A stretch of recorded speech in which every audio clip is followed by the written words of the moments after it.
കൂട്ടുകാരെ, മാലയോഗത്തിൻ്റെ പുതിയൊരു ഭാഗത്തിലേക്ക് സ്വാഗതം. നിങ്ങളെല്ലാവരും കാത്തിരിക്കുകയായിരുന്നല്ലേ? സിസ്റ്റർ അവരെ ഇങ്ങോട്ട് കടത്തിവിടും. വിഘ്നേശും നഴ്സും തമ്മിലുള്ള തർക്കം കേട്ട് ഡോക്ടർ അടുത്തിരുന്ന രോഗിയെ പരിശോധന കഴിഞ്ഞതും ഉറക്കെ വിളിച്ചു പറഞ്ഞു. എന്താണ് വിഘ്നേഷ്? കണ്ണട ഊരി അയാൾ പുഞ്ചിരിയോടെ നോക്കി. സാർ, എനിക്ക് ഉണ്ണിമായയൊന്ന് കാണണം. ഇരു കൈകളും നെഞ്ചിലേക്ക് മുട്ടിച്ച് വിഘ്നേഷ് നിന്നു. വിഘ്നേഷ്, ഉണ്ണിമായ ഇപ്പോഴും ഒബ്സർവേഷനിലാണ്. വിസിറ്റേഴ്സിനെ അനുവദിക്കാൻ പറ്റുന്ന അവസ്ഥയിലല്ല അവരുടെ കണ്ടീഷൻ. നിസ്സഹായതയോടെ ഡോക്ടർ കൈമലർത്തിയപ്പോൾ വിഘ്നേഷ് ആകെ തളർന്നു. അവളെ ഒന്ന് കാണാൻ അവൻ്റെ മനസ്സ് ഏറെ ആഗ്രഹിച്ചു. ഡോക്ടർ, അങ്ങനെ പറയരുത്. ഒരൊറ്റ തവണ കണ്ടാൽ മതി എനിക്ക്. അവൻ ചൂണ്ടുവിരൽ കൊണ്ട് ഒന്നെന്ന് കാണിച്ചു. കരങ്ങൾ ചേർത്ത് പിടിച്ചു. എന്തോ ആലോചനയോടെ ഡോക്ടർ ശരിയെന്ന് പറഞ്ഞു. ഇവിടെ നിന്ന് നോക്കിക്കോളൂ. നേഴ്സ് നിർദ്ദേശം കൊടുത്തു പോയതും ഗ്ലാസ് ഡോറിൽ വൃത്താകൃതിയിലുള്ള ഭാഗത്തിലൂടെ തല അല്പം ചെരിച്ചുകൊണ്ടവൻ നോക്കി. വായിൽ വലിയൊരു പൈപ്പിട്ട് ദേഹമാകെ വയറുകൾ ചുറ്റി അതിനിടയിൽ കണ്ണടച്ചു കിടക്കുന്ന ഉണ്ണിമായ. ശ്വാസത്തിൻ താളത്തിനൊത്ത് അവളുടെ നെഞ്ചം ഉയർന്നു പൊങ്ങി. കുറച്ചു നേരം കൂടി ആ ഹൃദയം നടുങ്ങുന്ന കാഴ്ച നോക്കി നിന്നവൻ മിഴികൾ കൈപ്പുറം കൊണ്ട് അമർത്തി തുടച്ച് വേഗത്തിൽ മുന്നോട്ട് നടന്നു. സുബ്ബലക്ഷ്മിയുടെ മുറിയുടെ അടുത്തെത്താൻ നേരം ആ മുറിയിൽ നിന്നൊരു പോലീസുകാരൻ ഇറങ്ങിപ്പോകുന്നത് കണ്ടു. അയാളെ സ്റ്റേഷനിൽ വെച്ച് കണ്ടതായി വിഘ്നേഷിന് സംശയം തോന്നി. വിഘ്നേഷിൻ്റെ മുഖത്തേക്ക് ആശ്ചര്യത്തോടെയൊന്ന് നോക്കിക്കൊണ്ട് അവനെ കടന്ന് ആ പോലീസുകാരൻ ഇടവഴി കടന്ന് ഗോവണി ഇറങ്ങിപ്പോയി. മുറിയിലേക്ക് പോകാൻ അവന് വല്ലാത്ത ആദി തോന്നി. ആ പോലീസുകാരൻ എന്താകും മുറിയിലുള്ളവരോട് പറഞ്ഞിട്ട് പോയിട്ടുണ്ടാകുക എന്നോർത്ത് അവന് തല പെരുത്തു. വിക്കി! വാതിൽ തുറന്നു വന്നതും സുബ്ബലക്ഷ്മി അവനെ വിളിച്ചു. അവൻ്റെ നെഞ്ചിരിപ്പ് ക്രമാതീതമായി കൂടി. നീ ഉണ്ണിമായെ കണ്ടോ? മിഴിനീരോടെ അവർ അവനെ നോക്കി. ഉണ്ടെന്നും ഇല്ലെന്നും പറയാൻ സാധിക്കാതെ അവൻ തല കുമ്പിട്ടിരുന്നു. വെങ്കിട്ടിയുടെ പോലീസ് കൂട്ടുകാരൻ എന്നെ കാണാൻ വന്നിരുന്നു. സുബ്ബലക്ഷ്മി അത് പറഞ്ഞതും അവൻ ഞെട്ടലോടെ തല ഉയർത്തി. എന്താ വിക്കി? അവൻ്റെ അപ്പോഴത്തെ മുഖഭാവം വെങ്കിടിയും ഭാഗ്യവും സുബ്ബലക്ഷ്മിയും നോക്കി ഒരുപോലെ ഞെട്ടിയിരുന്നു. ഒന്നുമില്ലമ്മ, ഞാൻ വേറെന്തോ ഓർത്തു. കണ്ണിലെന്തോ കരട് വീണതുപോലെ കാണിച്ചു അവൻ അവിടെ നിന്ന് എഴുന്നേറ്റു. ആ പ്രതിയെ നാളെ കോടതിയിൽ ഹാജരാക്കും. നമ്മുടെ ഗോവിന്ദൻ വക്കീലിനെ കാര്യങ്ങൾ പറഞ്ഞ് ഏർപ്പാടാക്കിയിട്ടുണ്ട്. പുറത്തേക്ക് ഇറങ്ങി കോറിഡോറിലൂടെ നടക്കുന്ന വിഘ്നേഷിൻ്റെ കൂടെ വെങ്കിടി നടന്നു. അവന് ഉണ്ണിമായയെ അറിയാമല്ലേ? പതിഞ്ഞ സ്വരത്തിൽ വെങ്കിടി ചോദിച്ചതും വിഘ്നേഷ് സഡൻ ബ്രേക്ക് ഇട്ടതുപോലെ അവിടെ നിന്ന്. അവൻ പേടിച്ചത് തന്നെ നടന്നു. അവൻ്റെ തിളങ്ങുന്ന മിഴികളിൽ അത് തെളിഞ്ഞു കാണാം. ഏട്ടൻ പേടിക്കേണ്ട, ആരും ഇതറിഞ്ഞിട്ടില്ല. അവൻ ആരോടും പറയുകയുമില്ല. വെങ്കിടി പറഞ്ഞുകൊണ്ട് നിൽക്കുന്നത് കേട്ടുകൊണ്ട് വിഘ്നേഷ് മുമ്പോട്ട് വേഗത്തിൽ നടന്നു. ആ നടത്തം ഉണ്ണിമായയെ കിടത്തിയിരിക്കുന്ന ICUവിൻ്റെ മുമ്പിൽ എത്തിയപ്പോൾ നിന്നു. വിഘ്നേഷിൻ്റെയും ഉണ്ണിമായുടെയും ജീവിതത്തിലേക്ക് അപ്രതീക്ഷിതമായി വന്നുപെട്ട ആ ദുരന്തമുണ്ടായിട്ട് ഇന്നേക്ക് 20 ദിവസം തികയുന്നു. ഉണ്ണിമായയെ ഇന്ന് മുറിയിലേക്ക് മാറ്റും. കഴിഞ്ഞ 20 ദിവസമായി വിഘ്നേഷും കുടുംബവും ഈ ദിവസത്തിനു വേണ്ടി കാത്തിരിക്കുന്നു. ഇതിനിടയിൽ സുബ്ബലക്ഷ്മിയുടെ മുറിവുകൾ ഏറെക്കുറെ ഭേദമായതും 4 ദിവസം മുമ്പേ ഹോസ്പിറ്റലിൽ നിന്ന് അവർ ഡിസ്ചാർജ് വാങ്ങിപ്പോയിരുന്നു.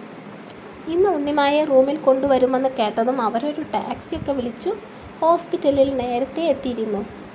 അമ്മ എന്തിനാ അസുഖം ഭേദമാകും മുമ്പേ ഇവിടെ നിന്ന് ഡിസ്ചാർജ് വാങ്ങിപ്പോയത്? ഉണ്ണിമായക്ക് കൊടുത്ത മുറിയിൽ ഭിത്തിയിൽ ചാരിയിരിക്കുന്ന സുബ്ബലക്ഷ്മിയെ മുറിയിൽ തൂപ്പുകാരി ഉണ്ടെന്ന് പോലും വകവെക്കാതെ വെങ്കിടി അവർക്ക് നേരെ രോഷാകുലനായി. എടാ, 10-16 ദിവസം ഇവിടെ കിടന്നില്ലേ? അതിനുള്ള അസുഖമേ എനിക്കുണ്ടായിരുന്നുള്ളൂ. സുബ്ബലക്ഷ്മി അവൻ പറയുന്നത് അലസതയോടെ മറുപടി കൊടുത്തു. അത് തീരുമാനിക്കുന്നത് അമ്മയല്ല, ഇവിടുത്തെ ഡോക്ടേഴ്സാണ്. ഇരിക്കുന്നിടത്ത് നിന്ന് എഴുന്നേറ്റ് വെങ്കിടി അവരുടെ അടുക്കൽ വന്നു നിന്നു. എൻ്റെ മോൻ ഇവിടെ കിടന്ന് കുരക്കാതെ പോയി വിക്കിക്ക് വല്ല ആവശ്യങ്ങളുണ്ടോ എന്ന് ചോദിക്കേ. അമ്മ ഒന്ന് വാഷ്റൂമിൽ പോയി കൈയൊക്കെ മുഖമൊക്കെ ഒന്ന് കഴുകട്ടെ. തീരെ വൃത്തിയില്ലാത്ത ഒരു ടാക്സിയാണ് എനിക്ക് വരാൻ കിട്ടിയത്. അവർ കൈകൊണ്ട് എന്തൊക്കെയോ കോപ്രായങ്ങൾ കാണിച്ച് തിരിഞ്ഞിരുന്നു. അവരോടുള്ള ദേഷ്യമടങ്ങാതെ അവൻ അവിടെ നിന്നും പുറത്തേക്ക് പോയി. ICUവിൻ്റെ വാതിൽ തുറന്ന് 3 നഴ്സുമാർ ഒരു സ്ട്രക്ചർ തള്ളി വരുന്നത് കണ്ട് അവൻ ശ്രദ്ധിച്ചു നോക്കി. അതിൽ കിടക്കുന്ന ഉണ്ണിമായുടെ മുഖം കണ്ടതും അവന് സന്തോഷമായി. കയ്യിൽ കുറേ പേപ്പറുകളും ഫയലും പിടിച്ച് വിഘ്നേഷ് അവൾക്കൊപ്പം തന്നെ ഉണ്ട്. ഉണ്ണിമായുടെ തലയിൽ ഉണ്ടായ പരിക്കെല്ലാം പൂർണ്ണമായും ഭേദമായിട്ടുണ്ട്. നട്ടലിന് പരിക്കുള്ളത് കൊണ്ട് തന്നെ എഴുന്നേറ്റ് നടക്കാൻ സമയമെടുക്കും. ഡാ വെങ്കിടി, നീ അവരുടെ കൂടെ പൊക്കോ. ഞാൻ ആ തെറാപ്പി ഡോക്ടർ ഒന്ന് കണ്ടിട്ട് വേഗം എത്തിയേക്കാം. അവർക്ക് മുമ്പേ പോയ സ്ട്രക്ചർ നോക്കി വിഘ്നേഷ് പറഞ്ഞു. മുറിയിൽ അവളെ കൊണ്ട് കിടത്തുമ്പോഴേ വെങ്കിടി അരികിലെത്തിയിരുന്നു. സുബ്ബലക്ഷ്മി എവിടെയെന്ന് അവൻ മിഴികൾ കൊണ്ടൊന്ന് പായിച്ചു നോക്കി. വാഷ്റൂമിൻ്റെ വാതിൽ അടഞ്ഞു കിടക്കുന്നത് കണ്ടപ്പോൾ അതിലുണ്ടാകുമെന്ന് മനസ്സിലായി. വിക്കിയേട്ടാ. മിഴികൾ തുറന്നത് ഉണ്ണിമായ അടുത്ത് നിൽക്കുന്ന വെങ്കിടിയുടെ കരങ്ങൾ പിടിച്ച് നെഞ്ചോട് ചേർത്തു. വിക്കി, ഞാൻ. വെങ്കിടി ആകെ അങ്കലാപ്പിലായി. അവൻ എന്നെ ജീവിക്കാൻ സമ്മതിക്കില്ല. ഒരു നിഴൽ പോലെ എൻ്റെ ജീവൻ കൊതിച്ച് വിഷ്ണു എൻ്റെ കൂടെ ഉണ്ടാകും. എൻ്റെ മരണം കണ്ടിട്ടല്ലാതെ അവൻ എന്നെ വിട്ടുപോകില്ല. എൻ്റെ കൂടെ ജീവിച്ച് വിക്കിയേട്ടനും കുടുംബത്തിനും ആപത്ത് വരുത്തരുത്. അല്ലെങ്കിൽ ഒരുത്തനെ സ്നേഹിച്ചു അവൻ്റെ കുഞ്ഞിൻ്റെ അമ്മയായ എനിക്ക് വിക്കിയേട്ടനെ പോലൊരു കളങ്കമില്ലാത്ത മനുഷ്യൻ്റെ ഭാര്യയായിരിക്കാൻ യാതൊരു അർഹതയുമില്ല. എല്ലാം മറക്കാം. വിക്കിയേട്ടൻ അന്ന് പറഞ്ഞ പോലെ നമുക്കൊരു മ്യൂച്വൽ ഡിവോഴ്സിന് വേണ്ടി മുന്നോട്ട് പോകാം.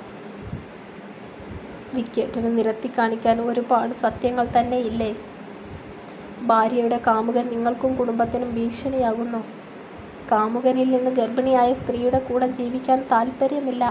അങ്ങനെ എത്ര മുഖത്തൊരു പുഞ്ചിരിയോടെയാണ് പറയുന്നതെങ്കിലും ഉണ്ണിമായയുടെ കണ്ണുകൾ നിറഞ്ഞ് തിളങ്ങിയിരുന്നു. അവളുടെ കൈക്കുമ്പിളിൽ ഇരിക്കുന്ന വെങ്കിടിയുടെ കരങ്ങൾ വിറച്ചു പതച്ചിരുന്നു.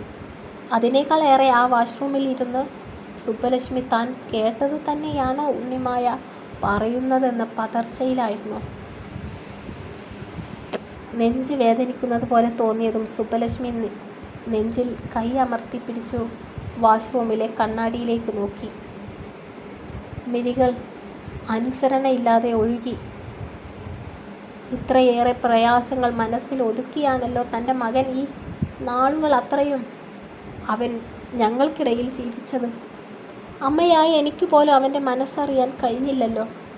അവനെ ചേർത്ത് പിടിക്കേണ്ടതിന് പകരം അവനെ ഒറ്റപ്പെടുത്തി കുറ്റപ്പെടുത്തുകയായിരുന്നില്ല. ആരും തെറ്റുകാരനല്ല, ഞാൻ മാത്രമാണ് തെറ്റുകാരി. എൻ്റെ എടുത്തുചാട്ടം, അതിലെൻ്റെ മകൻ നീറിപ്പുകഞ്ഞു. കൊഴിഞ്ഞു പോയ നാളുകളിൽ സംഭവിച്ചു പോയൊരു കാര്യം കരഞ്ഞു ബഹളം വെച്ച് ആളുകളെ അറിയിച്ചത് കൊണ്ട് ഒന്നും നേടാനില്ല. എല്ലാം സംഭവിച്ചു പോയി.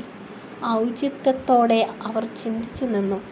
പിന്നെയും ഏറെ നേരം കണ്ണുകൾ ധാരയായി പെയ്തുകൊണ്ടിരുന്നു. ഉണ്ണിമായുടെ കരങ്ങൾക്കുള്ളിൽ കുടുങ്ങിപ്പോയ അവൻ്റെ കരങ്ങളെ വെങ്കിടി മോചിപ്പിച്ചു. ഉണ്ണിമായ, ഞാൻ വെങ്കിടിയാണ് പറഞ്ഞ് തീരും മുമ്പേ വിഘ്നേഷ് മുറിയിലേക്ക് വന്നിരുന്നു. സുബ്ബലക്ഷ്മി വാഷ്റൂമിൽ നിന്നിറങ്ങുമ്പോഴേ അവരുടെ മിഴികളാകെ വിങ്ങിയിരുന്നു. കുറച്ച് നിമിഷം കൊണ്ട് ആ മുറിയിൽ എന്തൊക്കെയോ നടന്നെന്ന സൂചന വിഘ്നേഷിന് കിട്ടിയിരുന്നു. ആകെ സ്തംഭിച്ചു പീരികൾ പിടഞ്ഞു ഉണ്ണിമായ വിഘ്നേഷിനെ നോക്കി. വെങ്കിടിയും കേട്ട വാർത്തകളുടെ ഷോക്കിലാണിപ്പോഴും. വിഘ്നേഷിൻ്റെ മുഖത്തേക്ക് നോക്കാൻ കഴിയാതെ അവൻ മുറിവിട്ടിറങ്ങി. ഉണ്ണിമായെ ഉപദ്രവിക്കാൻ വന്നയാൾ അവളുടെ കാമുകനായിരുന്നുവെന്ന് വിനീത് പറഞ്ഞ് അറിഞ്ഞിരുന്നെങ്കിലും ഉണ്ണിമായ ഗർഭിണിയായിരുന്നുവെന്നതൊക്കെ അവന് പുതിയ അറിവുകളായിരുന്നു. ഇനിയും കരയേണ്ടടോ, പേടിക്കാനൊന്നുമില്ലെന്നാ ഡോക്ടർ പറഞ്ഞത്. തെറാപ്പി കൂടെ പൂർത്തിയാക്കി കഴിഞ്ഞാലുണ്ടല്ലോ, പഴയതിനേക്കാൾ ഉഷാറായി നടന്നിട്ടേ ഉണ്ണിമായെ ഹോസ്പിറ്റൽ വിടുകയുള്ളൂ. അവളുടെ അരികിലേക്ക് ഇരുന്ന് നെറ്റിയിൽ നെറ്റിമുട്ടിച്ച് വിഘ്നേഷ് പറഞ്ഞു. ആ സ്നേഹം കണ്ട് സുബ്ബലക്ഷ്മിയുടെ മിഴികൾ വീണ്ടും ഈറനണിഞ്ഞു. അവരുടെ മകൻ ഏറ്റവും നന്മയുള്ള മനസ്സിൻ്റെ ഉടമയാണെന്ന് അവരോർത്തുപോയി. അവൾക്ക് മരുന്ന് കഴിക്കാനുള്ളതല്ലേ വിക്കി? അമ്മ കഴിക്കാനുള്ളത് കൊണ്ടുവന്നിട്ടുണ്ട്. അടഞ്ഞ ശബ്ദത്തിൽ സുബ്ബലക്ഷ്മി മൂക്ക് വലിച്ചുകൊണ്ട് പറഞ്ഞു. ഒരു പാത്രത്തിലേക്ക് കഞ്ഞി ഒഴിച്ച് അവർ ഉണ്ണിമായ്ക്ക് കോരിക്കൊടുത്തു. അമ്മേ, വിറക്കുന്ന അധരങ്ങളെ കടിച്ചമർത്തി ഉണ്ണിമായ സുബ്ബലക്ഷ്മിയുടെ കവിളിൽ സ്പർശിച്ചു. എന്നോട് എന്തിനാ ഇങ്ങനെയൊക്കെ? എനിക്കൊന്നിനും യോഗ്യതയില്ല. ഞാനൊരു ശാപജന്മമാണ്. ഉണ്ണിമായ കൊച്ചുകുട്ടികളെപ്പോലെ ഉറക്കെ വാവിട്ട് കരയാൻ തുടങ്ങിയതും സുബ്ബലക്ഷ്മി അവളുടെ ചുണ്ടിനു മുകളിൽ വിരൽ വെച്ച് ഷൂ എന്ന് പറഞ്ഞു. നീ ശാപജന്മമല്ല. എൻ്റെ മോൻ വിഘ്നേഷിൻ്റെ ഭാര്യയാണ്. ലോകത്തിലെ ഏറ്റവും ഭാഗ്യം ചെയ്ത പെണ്ണ് അല്ലേടാ? അവർ തനിക്ക് പിറകിൽ നിൽക്കുന്ന വിഘ്നേഷിനെ പുഞ്ചിരിച്ചു കൊണ്ട് തിരിഞ്ഞു നോക്കി. സുബ്ബലക്ഷ്മി വീട്ടിലെത്തിയതും കുളിച്ച് ഈറനോടെ പൂജാമുറിയിൽ വന്നിരുന്നു. കണ്ണുകൾ അടച്ചു. എന്ത് പ്രാർത്ഥിക്കണമെന്നറിയാതെ അവരുടെ ഇടനെഞ്ചു പൊട്ടി. പുറത്തൊരു കാർ വന്ന് നിൽക്കുന്ന ശബ്ദം കേട്ടതും അത് വിഘ്നേശാകുമെന്ന് അവർ ഉറപ്പിച്ചു. വിക്കി! അമ്മയുടെ ഈ വിളി പ്രതീക്ഷിച്ചത് കൊണ്ട് തന്നെ വിഘ്നേശിന് വിളി കേട്ടതും പൂജാമുറിക്കരികിലേക്ക് ചെന്നു. ദേഹം വൃത്തിയില്ലാത്തത് കൊണ്ട് അവൻ പുറത്തു നിന്നു. വീട്ടിൽ വന്ന് കുളിച്ചു വൃത്തിയായി ഉണ്ണിമായ്ക്ക് രാത്രി കഴിക്കാനുള്ളത് എടുക്കാൻ വന്നതായിരുന്നു വിഘ്നേഷ്. നിരത്തിവെച്ച ദൈവങ്ങളുടെ ഫോട്ടോകളിലേക്ക് ഒന്നുകൂടെ നോക്കി തൊഴുത് സുബ്ബലക്ഷ്മി എഴുന്നേറ്റു. വിക്കി ഇരിക്കേ. ദീർഘനേരത്തെ മൗനം വെടിഞ്ഞ് അവർ വിഘ്നേഷിൻ്റെ മുഖത്തേക്ക് നോക്കി. അവൻ്റെ മുഖത്തപ്പോൾ നിസ്സംഗതയായിരുന്നു. എല്ലാം അനുഭവിച്ച് ഒഴിഞ്ഞു എന്നൊരാശ്വാസം. ഉണ്ണിമായുമായുള്ള പുതിയ ജീവിതം കൊതിക്കുന്ന, അതിനായി തുടിക്കുന്നൊരു ഹൃദയം. അമ്മ പറയാൻ പ്രയാസപ്പെട്ടിരിക്കേണ്ട. പറയാൻ വരുന്നത് ഉണ്ണിമായുടെ കാര്യങ്ങളാണെങ്കിൽ മറുപടി പറയാൻ എൻ്റെ പക്കൽ ഒന്നുമില്ല. ഞാൻ തനിച്ച് കടന്നു വന്ന വഴികൾ, അനുഭവിച്ച മാനസിക സംഘർഷങ്ങൾ, ഒടുക്കം എല്ലാം ഈ മനസ്സിൽ അലിയിച്ചു അവളെ എൻ്റെ നെഞ്ചോട് ചേർത്ത് വെച്ചു. ഇനി ഒരു ശക്തിക്കും പിരിക്കാൻ കഴിയാത്ത വിധം ഉണ്ണിമായ എന്ന വൃക്ഷം വിഘ്നേഷിൻ്റെ മനസ്സിൽ വേരൂന്നി. മോനെ വിക്കി! അവർ അവൻ്റെ മുഖത്ത് നോക്കി കരഞ്ഞു. ഒരിക്കലും അമ്മ കാരണമല്ല. എൻ്റെ ജീവിതത്തിൽ ഇങ്ങനെയൊക്കെ സംഭവിക്കണമെന്ന് ഈശ്വരൻ നിശ്ചയിച്ചിട്ടുണ്ടാകും. ശിവാംഗി വരില്ല എന്നറിഞ്ഞതും ഉണ്ണിമായുടെ കഴുത്തിൽ താലി കെട്ടാൻ അമ്മ എന്നോട് ആവശ്യപ്പെട്ടു. അന്ന് ആ കല്യാണത്തിന് ഉണ്ണിമായ മാത്രമല്ല, എൻ്റെ സ്ഥാപനത്തിലെ പല ലേഡി സ്റ്റാഫ്സും പങ്കെടുത്തിരുന്നു. എന്തുകൊണ്ട് അമ്മ ഉണ്ണിമായെ തന്നെ എനിക്ക് വേണ്ടി ചൂണ്ടിക്കാണിച്ചു? അമ്മക്ക് പോലും അതിനൊരു ഉത്തരമില്ല. ഞാനെല്ലാം ഒരു നിമിത്തമായിട്ടാണ് കാണുന്നത്. പക്ഷെ ഞങ്ങളുടെ ദാമ്പത്യം ഒരിക്കലും ഞാൻ ഉണ്ണിമായ എന്ന നിസ്സഹായ പെൺകുട്ടിക്ക് നേരെ വെച്ച് നീട്ടുന്ന ഔദാര്യമല്ല, ഞാൻ നൽകുന്ന ദാനവുമല്ല. മറിച്ച് ഞാൻ എൻ്റെ ഏറ്റവും സുരക്ഷിതമായ ജീവിതം തിരഞ്ഞെടുക്കുകയാണ്. ഒഴുകാൻ വെമ്പുന്ന ചോല പോൽ നിറഞ്ഞ മിഴികളോടെ വിഘ്നേഷ് സുബ്ബലക്ഷ്മിയുടെ ഇരു തോളിലും കൈവച്ചു അവൻ്റെ നേർക്ക് തിരിഞ്ഞു. ഈ വിഘ്നേഷിൻ്റെ താലി ഉണ്ണിമായുടെ കഴുത്തിൽ വീണത് തൊട്ട് അവൾ പരിശുദ്ധയാണ്. സ്നേഹിച്ചവനെ കണ്ണടിച്ചു വിശ്വസിച്ചതിന് അവൾ ഈ ആയുസ്സിൽ അനുഭവിക്കാവുന്നത് അത്രയും അനുഭവിച്ചു, ഇപ്പോഴും അനുഭവിച്ചു കൊണ്ടിരിക്കുന്നു. കൈയൊഴിയാൻ കഴിയില്ല എനിക്ക് അവളെ. അവൾക്ക് ഞാൻ മാത്രമേ ഉള്ളൂ. പുറത്തേക്ക് വന്ന ഏങ്ങൽ അടക്കി പിടിച്ചു അവൻ ഗോവണിപ്പടികൾ വേഗത്തിൽ കയറിപ്പോയി. അവൻ്റെ ആ അവസ്ഥ നിറഞ്ഞ മിഴികളോടെ നോക്കിയിരുന്ന സുബ്ബലക്ഷ്മി ഭിത്തിയിലേക്ക് തല ചായ്ച്ചു. മുറിയിൽ കയറി അലമാര തുറന്ന് കറുത്ത പാൻറ് കാലിലേക്ക് വലിച്ചിടുന്നവനെ നോക്കി മിഴി കൂർപ്പിച്ച് നിൽക്കുകയാണ് കവിത.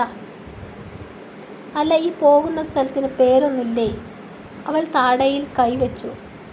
അതല്ലേ ഞാൻ പറഞ്ഞത്, എറണാകുളമെന്ന്. ഭരതൻ ഷർട്ട് ധരിച്ചു, കൈ തൊരുത്തു വെച്ചു. ആ, ഉണ്ണിമായുടെ നാടല്ലേ. എനിക്കും വരണമെന്നുണ്ടായിരുന്നു. കവിത കവിളുകൾ വിറച്ചു. ഈ അവസ്ഥയിൽ അതും ഈ വയറും വെച്ച് തോളിൽ തൂക്കിയ ബാഗിലേക്ക് കുറച്ച് നോട്ടുകെട്ടുകൾ വെക്കുന്നതിനിടെ ഭരതൻ അവളെ അടിമുടി നോക്കി. ആ, അല്ലേലും ഞാൻ വരുന്നില്ല. ഞാനെന്തിനാ വരുന്നത്? നാളുകൾ ഇത്ര ആയിട്ട് അവൾ എന്നെ കാണാൻ വന്നോ? എൻ്റെ വയറ് കാണാൻ വന്നോ? ഇതാ വരുന്നു എന്നും പറഞ്ഞ് വിളിച്ചിട്ടിപ്പോൾ മാസം എത്രയായി? വിളിച്ചാലാണെങ്കിലോ ഫോണും എടുക്കില്ല. ഞാൻ പിണക്കാം ഉണ്ണിമായോട്. കവിതയുടെ മുഖം പരിഭവം കൊണ്ട് ചുവന്നു. അത് കാണേ ഭരതൻ്റെ മുഖം മങ്ങി. അവനുള്ളിലെ ദുഃഖം കടിച്ചമർത്തി അവളുടെ കവിളുകൾ തൻ്റെ കൈക്കുമ്പിളിൽ എടുത്തു. തുടരും. സൗണ്ട് പാതി പോയിരിക്കുകയാണ് കേട്ടോ. ഒത്തിരി സ്ട്രെയിനിൽ പറയാതെ ഇങ്ങനെ സമാധാനത്തിൽ ഇങ്ങനെ പറഞ്ഞു പോയാണ്. എപ്പോഴാണ് സൗണ്ട് പോകാമെന്നറിയില്ലല്ലോ, അതുകൊണ്ട് ഭയം. പക്ഷേ നിങ്ങൾ ഉണ്ണിമായെ കാത്തിരിക്കല്ലേ. ഞാൻ എങ്ങനെയാണ് അത് കണ്ടില്ല എന്ന് എത്രയാ വെച്ചിട്ടാണ് വെക്കുക. എനിക്ക് സങ്കടം തോന്നി. അതുകൊണ്ടാണ് കേട്ടോ. കഴിയും വിധം ഞാൻ പാർട്ടുകൾ ഇട്ട് തരാം. നിങ്ങൾ കാത്തിരിക്കണം. നയനവും കൂടെ ഇട്ട് തരാം കേട്ടോ. അപ്പോൾ എല്ലാവരും അഭിപ്രായങ്ങളൊക്കെ പറയണം. കമൻസ് ഇത്തിരി കുറഞ്ഞിരിക്കുന്നു. എന്താ? എല്ലാവരും കമൻസൊക്കെ ചെയ്യണം കേട്ടോ. അടുത്ത പാർട്ടുമായിട്ട് വരാം. Thank you.